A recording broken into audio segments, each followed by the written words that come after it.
Good afternoon. My name's Abdel Torres, and I'm going to be giving a summary and reflections of chapters 6 and 7 of this week's assigned reading. And I'd like for you guys to excuse my voice as I'm barely getting off of a cold. I've been feeling under the weather for the past 2 weeks, and I'm barely recovering from them. But moving forward, chapter 6 of Law in the Bible serves as an in-depth analysis of Jesus and the true meaning of the law. As the author of the text, Robert F. Cochran Jr., puts it, this chapter will explore the ambiguous nature of Jesus' relationship to law through various passages. Not only did Jesus have multiple encounters with Jewish legal officials, but he also had plentiful unpleasant encounters with Roman officials. Jesus was often condemned by the Jewish law teachers and the Pharisees for his violations of the then current interpretations of Jewish law, while also having to face Roman persecution at birth when Herod ordered the murder of all the young male children in hopes of killing the would-be usurper. Although he was constantly condemned by legal officials for having a contrasting view of the law, Jesus not only commented on the law, he announced its true meaning.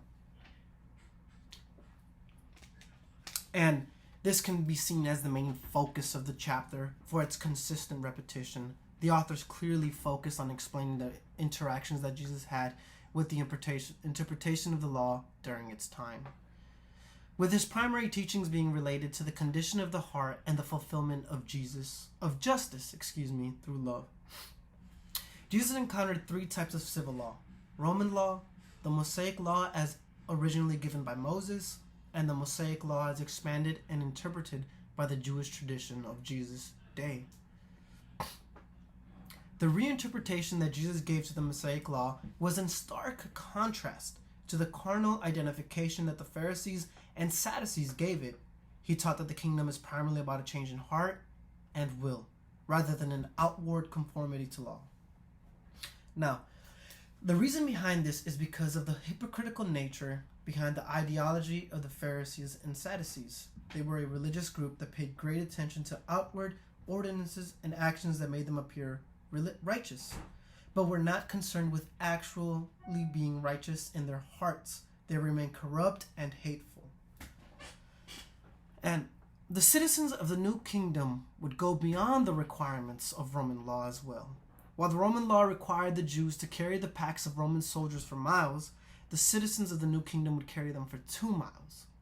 This radical change went far beyond the capacity of human law and established the change of heart as the most important aspect of the new kingdom. Not only would citizens want to do something good, but it would occur to them automatically, as if governed internally by the Holy Spirit. This transformation in heart can aid the law in many ways. Those who with transformed hearts will be far more likely to comply with most aspects of law. Jesus both fulfilled and added to the Mosaic law by granting a fuller understanding of the law by explaining its relationship with the heart and the necessity to obey it. This is seen in the Gospel of John. The law was given through Moses. Grace and truth came through Jesus Christ.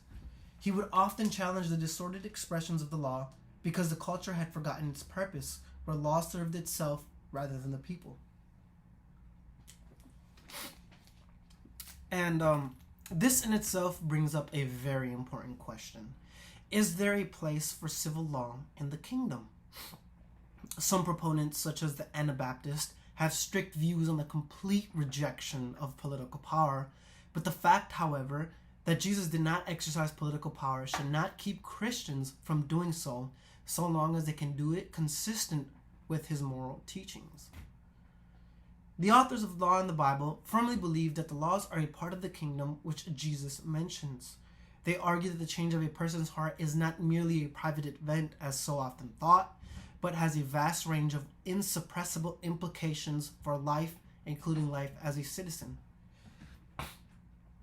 As noted earlier in the text, Nicholas Walterstruth stated that the justice is a very important theme of Jesus' teachings, and there are 2 translations of a Greek word used by Jesus that are given. Dikaiosune, I believe that's how it's pronounced, which means righteousness, or it could mean justice. And whatever the proper translation is in the New Testament, we can associate Jesus as inaugurating the reign of justice. This reinforces the idea that God's laws, which protect justice, are necessary as they also protect the well-being of believers. Moving forward with this notion, Jesus placed love at the center of the law, establishing lawmaking as an act of love toward the neighbor, ultimately rendering the Mosaic law as a preservation of that very love which is enjoyed by God's eternal law. Chapter 6 served as an introduction to the reinterpretation of the Mosaic law and its true meaning. On the other hand, chapter 7 of Law in the Bible focuses on the book of Acts and emphasizes that the main purpose is a theological, historical narrative. The book of Acts provides authoritative interpretation of the gospel.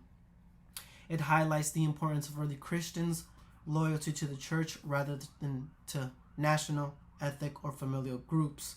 Followers of God are asked to put God's commands and God's leading above all else. The use of geography is also especially important in establishing this theological narrative.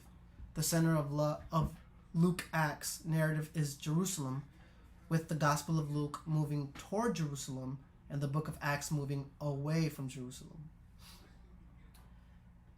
This portion of the text is one that I want to highlight a little more.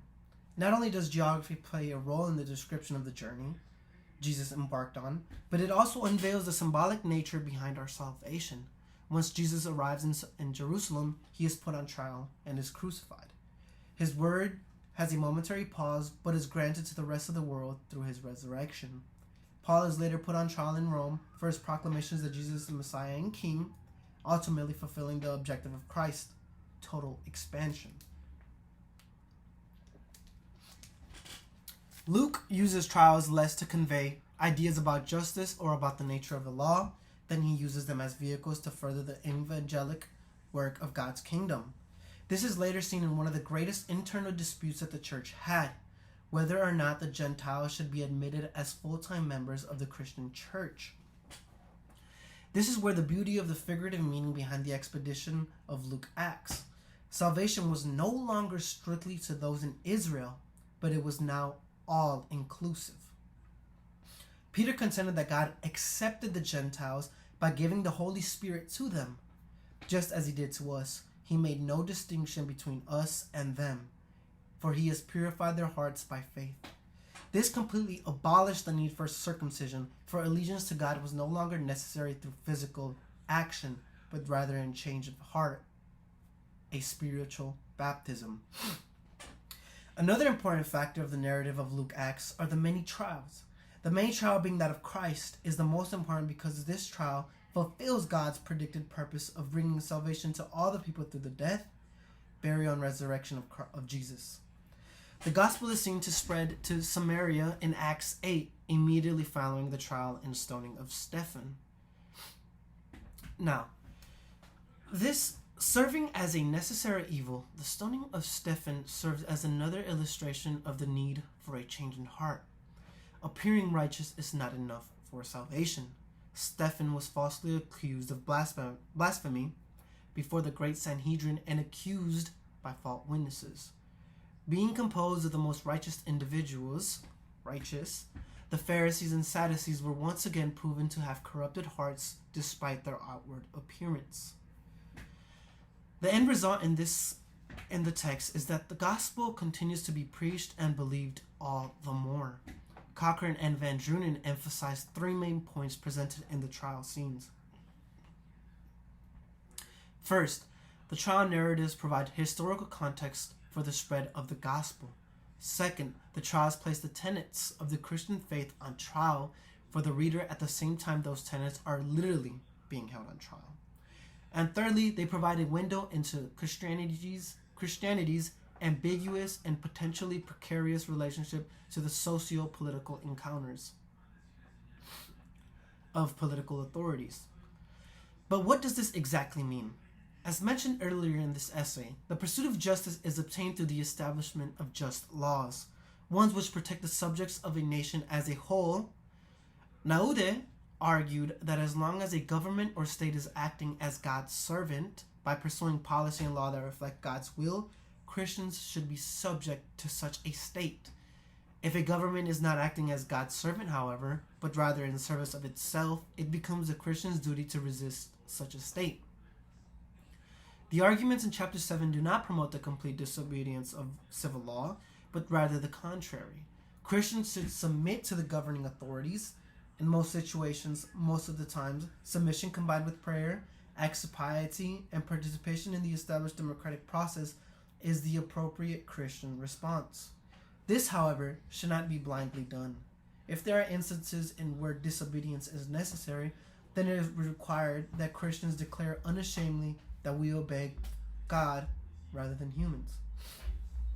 Now, the beauty of both of these chapters is the fact that they go hand in hand. Chapter 6 served as an introduction into Jesus' reinterpretation of the Mosaic law and how he is who brings justice. Through Christ, we are able to find the redeeming qualities of the law and no longer have to abide by a corrupted interpretation. And transitioning into chapter 7, it describes when it is acceptable to disobey the law. If it does not provide justice or serve the people, then it is completely necessary for Christians to obey God before mankind. Thank you.